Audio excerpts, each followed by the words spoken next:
오늘 이 새벽에는 내 이웃을 사랑하라 이와 같은 제목으로 신명기의 말씀을 나눠보도록 하겠습니다. 지난 시간에 이어 오늘 본문에도 모세가 시내산 정상에서 하나님으로부터 받은 십계명에 관한 말씀이 기록이 되어 있습니다.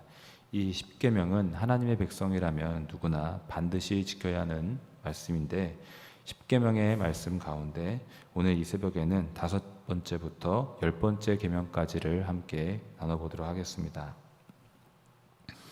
먼저 16절의 말씀을 함께 다시 읽어봅니다. 너는 내 하나님 여호와께서 명령한 대로 내 부모를 공경하라. 그리하면 내 하나님 여호와가 내게 준 땅에서 내 생명이 길고 복을 누리리라. 아멘. 이 계명은 10계명 중 5번째 계명에 해당되는 말씀으로서 어떤 내용이 담겨 있습니까?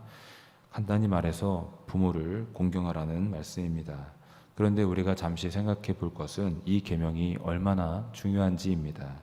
우리가 이미 알기로 10계명은 총 10가지의 계명으로 되어 있습니다. 그리고 10가지의 계명 중 첫 번째부터 네 번째까지는 하나님과의 관계에서 주의 백성이라면 어떻게 해야 할지를 기록된 말씀이라면, 5번째부터 10번째까지는 이웃과 사람과의 관계에서 주의 백성으로서 어떻게 행해야 할지를 기록한 말씀입니다. 그런데 부모 계명은 이 중 몇 번째 계명이라고 합니까? 5번째 계명입니다. 즉 사람들과의 관계에서 어떻게 살아야 될지를 기록한 총 5가지의 계명 중 첫 번째 으뜸 가는 계명인 것입니다.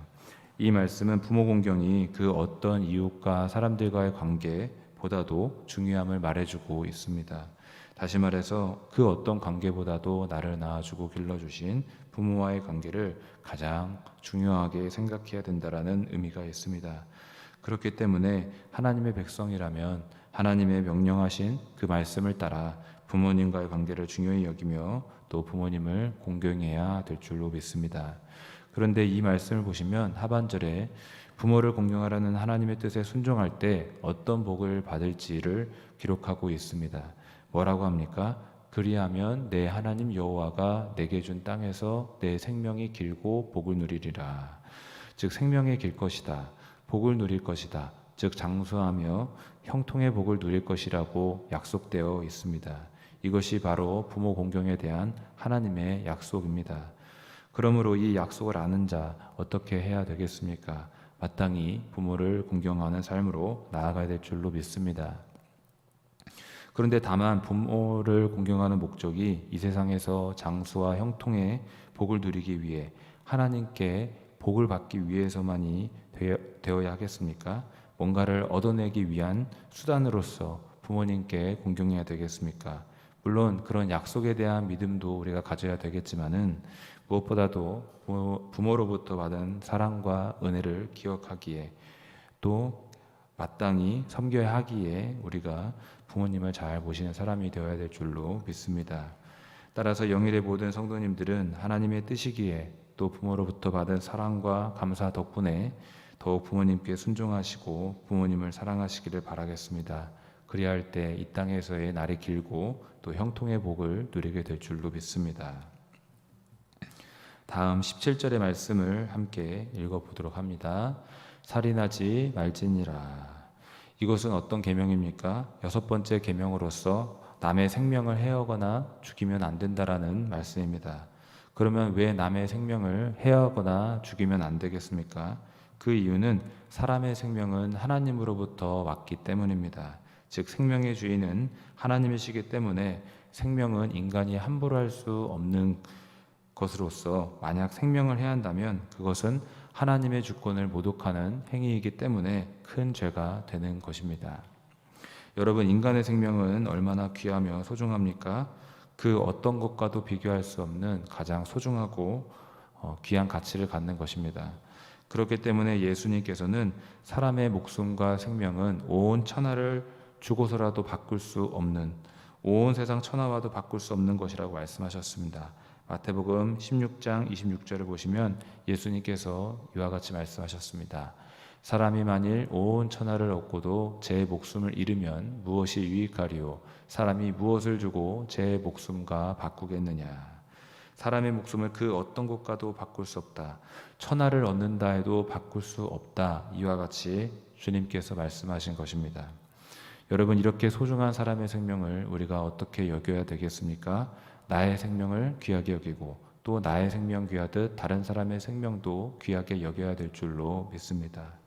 그리고 혹여나 나의 어떤 개인적인 악한 욕심을 위해 또는 어떤 고의성이 없다 할지라도 절대로 남의 생명을 앗아가는 살인 행위는 절대 범하지 않아야 함을 우리가 기억해야 될 줄로 믿습니다.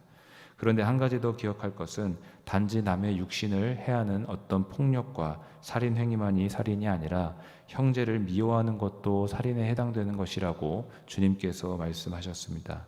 이것을 누가 말씀하셨습니까? 바로 우리의 메시아 되시는 예수님께서 그와 같이 말씀하셨습니다. 마태복음 5장 22절을 보시면 이와 같이 말씀하십니다.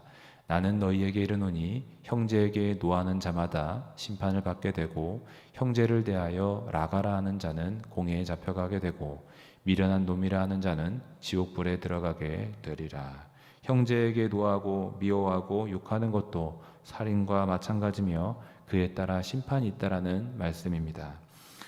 따라서 여러분, 형제를 미워하는 것도 우리가 경계하시기를 또 바라겠습니다. 사랑과 용서로 자비와 긍휼로 살아가시기를 주님의 이름으로 축복합니다.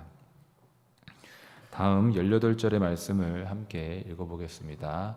간음하지 말지니라. 이 계명은 제7번째 계명에 해당되는 말씀으로서 하나님께서 결혼한 부부의 거룩한 성에 대해 하신 말씀입니다.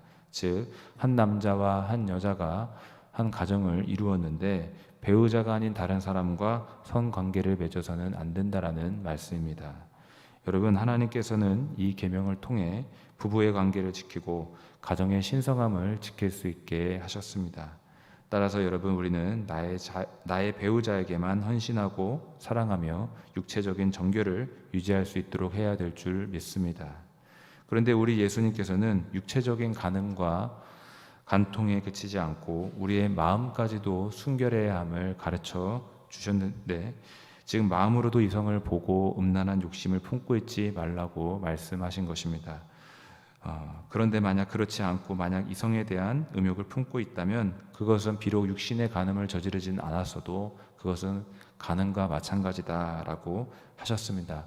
그 말씀이 마태복음 7장 28절에 기록되어 있는데 함께 읽어봅니다. 나는 너희에게 이르노니 음욕을 품고 여자를 보는 자마다 마음에 이미 간음하였느니라. 여러분, 마음으로도 이성을 보고 또 육체적인 그런 음욕을 품는다면 그것은 간음과 마찬가지임을 주님께서 말씀하셨음을 기억하고 우리가 언제나 육신과 마음의 깨끗함과 정결함을 유지해야 될 줄로 믿습니다. 육체적인 타락과 더러움으로 하나님 보시기에 악을 범하지 아니하며 마음 또한 정결하게 지켜야 된다는 말씀입니다. 여러분, 오직 하나님 앞에 영혼 육의 깨끗함을 유지하시기를 주님의 이름으로 축복합니다. 다음 19절의 말씀을 함께 읽어보겠습니다. 도둑질 하지 말지니라. 이 말씀은 몇 번째 계명입니까? 8번째 계명으로서 남의 소유, 남의 것을 취하지 말라는 말씀입니다. 여러분, 우리는 혹여나 타인의 물건을 동의 없이 몰래 취하거나 혹은 강압적으로든 또는 어떤 방법으로든 남의 것을 취하여 이웃에게 피해를 입히는 일은 없어야 될 줄로 믿습니다.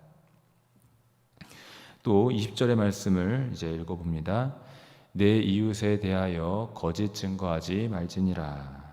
이 계명은 몇 번째 계명입니까? 9번째 계명으로서 이웃에 대해 거짓된 말을 하지 말 것을 명하고 있는 말씀입니다. 특별히 거짓 증거란 무엇인가? 있는 그대로의 진실을 말하는 게 아니라 뭔가를 속이는 모든 말들을 가리킵니다. 예를 들어 없는 것을 있는 것처럼, 있는 것을 없는 것처럼, 또는 사실 그대로가 아니라 또는 사실 그대로가 아니라 사실을 교묘히 달리 바꿔서 말하는 모든 것들이 거짓 증언이란 것입니다. 따라서 이런 거짓말들은 결과적으로 이웃에게 매우 큰 마음의 상처를 입히고 때로는 이웃을 공경에 빠뜨리게도 하며 또 나와 이웃과의 관계를 모두 망가뜨리는 주범이 됩니다. 그렇게 하나님께서는 주의 백성이라면 결코 거짓된 말을 하지 말 것을 이와 같이 명하고 계시는 것입니다. 따라서 여러분, 우리는 모든 거짓된 말들, 거짓으로 남을 해하는 모든 말들을 하지 마시기를 간절히 바랍니다. 거짓은 결코 하나님의 성품이 아니라고 했습니다. 그러면 누구의 성품입니까? 바로 악한 마귀의 성품인 것입니다. 그렇게 예수님께서는 마귀는 거짓말쟁이라 말씀하셨습니다. 여러분, 우리는 거짓을 버려야 될 줄로 믿습니다. 그리고 누구의 성품을 닮아가야 되겠습니까? 하나님의 백성답게 하나님의 성품을 닮아가야 될 줄로 믿습니다. 하나님의 성품은 거짓이 아니라 진실이며 정직입니다. 여러분, 오직 하나님의 거룩한 성품만을 닮아가시기를 주님의 이름으로 축복합니다. 이제 10계명의 마지막 계명을 읽어보겠습니다. 21절을 함께 읽어봅니다. 내 이웃의 아내를 탐내지 말지니라. 내 이웃의 집이나 그의 밭이나 그의 남종이나 그의 여종이나 그의 소나 그의 낙이나 내 이웃의 모든 소유를 탐내지 말지니라. 이 계명은 어떤 계명입니까? 쉽게 말해 탐심을, 탐욕을 버리라는 말씀입니다. 특히 이웃의 아내, 집, 밭, 또 남종과 여종, 소와 나귀 등 내 이웃의 그 어떤 소유라도 모든 소유를 탐내지 말 것을 명하고 있는 하나님의 말씀입니다. 그렇다면 하나님께서 어떤 행동을 하라, 하지 마라가 아니라 우리가 남의 것을 탐내는 그런 속마음에 대해 왜 이와 같이 강하게 경계하실까요? 그 이유는 탐심으로 말미암아 탐내고 또 하는 그런 모든 탐욕으로 말미암아 모든 더러운 죄악들이 시작되기 때문입니다. 즉 탐심을 제어하지 않으면 그 탐심이 조금씩 커져서 결국 죄를 짓게 만들고 결국에는 영혼의 사망에 이르게 하는 큰 안타까운 결과를 낳는다라는 말씀입니다. 여러분, 모든 죄는 탐심과 탐욕으로부터 시작되어 수많은 죄악을 범하게 하는 것을 우리는 기억하고 마음의 정결을 지켜야 될 줄로 믿습니다. 그래서 마음에 어떤 탐심과 탐욕, 더러운 마음이 드는 것을 우리 스스로 발견하게 될 때 그것을 가볍게 여길 게 아니라 이것이 큰 죄가 되겠구나. 내가 이 욕망을 다스리지 못하면, 이 탐욕을 다스리지 못하면 넘어지겠구나 라고 생각하고 즉각적으로 회개해야 되는 것입니다. 그럴 때 우리는 정결하고 깨끗한 삶을 살아가게 될 줄로 믿습니다.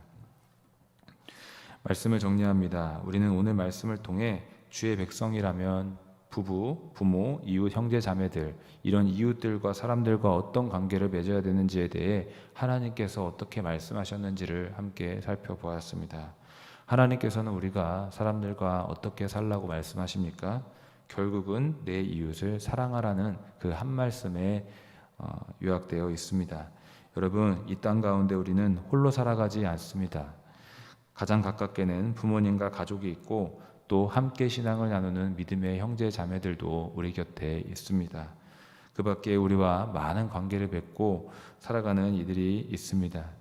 우리는 그들과 함께 살아가면서 내 이기적인 목적만을 추구하지 아니하며 나보다 남을 좀 더 배려하고 나보다 더 나은 자로 여기며 섬기고 베풀고 희생하며 살아야 될 줄로 믿습니다. 그것이 하나님의 뜻과 계명이라는 말씀입니다.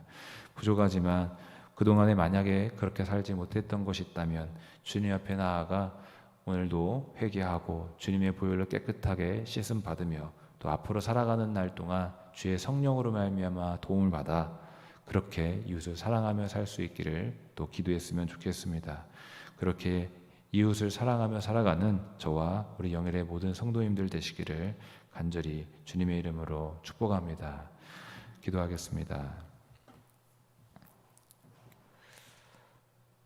살아계시고 거룩하신 하나님, 주님께서 우리에게 사랑하라는 명령을 주시고 그 말씀을 따라 살아갈 수 있도록 성령으로 인도하시고 도우시고 붙들어 주시니 감사합니다. 주님 앞에 그와 같이 살아가지 못했던 지난 날은 이 시간 회개하오니 주님의 보혈로 깨끗하게 씻어주시고 주님의 말씀을 따라 사랑하며 섬기며 희생하며 또 베풀며 살아갈 수 있는 우리 모두가 될 수 있도록 도와주시옵소서. 감사를 드리며 살아계신 예수님의 이름으로 기도하옵나이다. 아멘.